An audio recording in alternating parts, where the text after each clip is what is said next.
గగన్ ఆఫీస్కి వెళ్ళాక తన మేనేజర్ని ఇలా అడుగుతూ ఉంటాడు. ఈరోజు న్యూస్ పేపర్ తీసుకురండి అంటూ కూల్గా కాఫీ సిప్ చేస్తూ అడుగుతుంటాడు గగన్.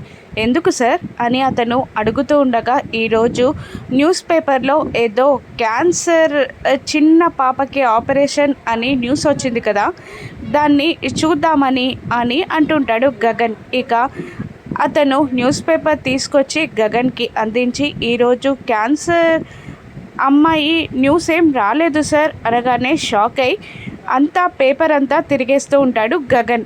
న్యూస్ పేపర్లో అటువంటి న్యూస్ ఏమీ రాకపోవడంతో కోపంగా ఇంటికి బయలుదేరుతాడు గగన్.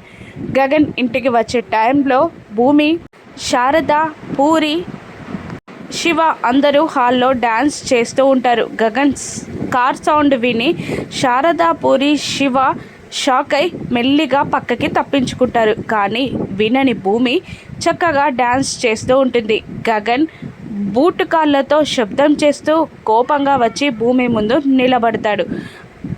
గగన్ని చూసి వెర్రిగా నవ్వుతూ ఉంటుంది భూమి.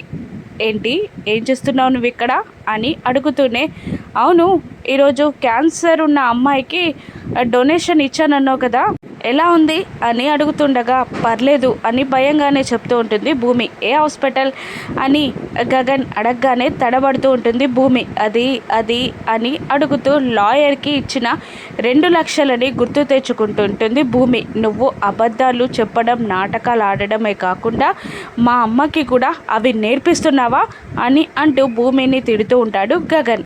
భూమి సైలెంట్గా చూస్తూ ఉండిపోతుంది. ఇక కృష్ణప్రసాద్ కోసం 2 లక్షలు భూమి తీసుకెళ్ళిందని నిజం భూమి చెప్పేస్తుందా గగన్కి? గగన్ ఇప్పుడు ఏమంటాడు రాను ఎపిసోడ్స్లో చూద్దాం. Thank you for watching.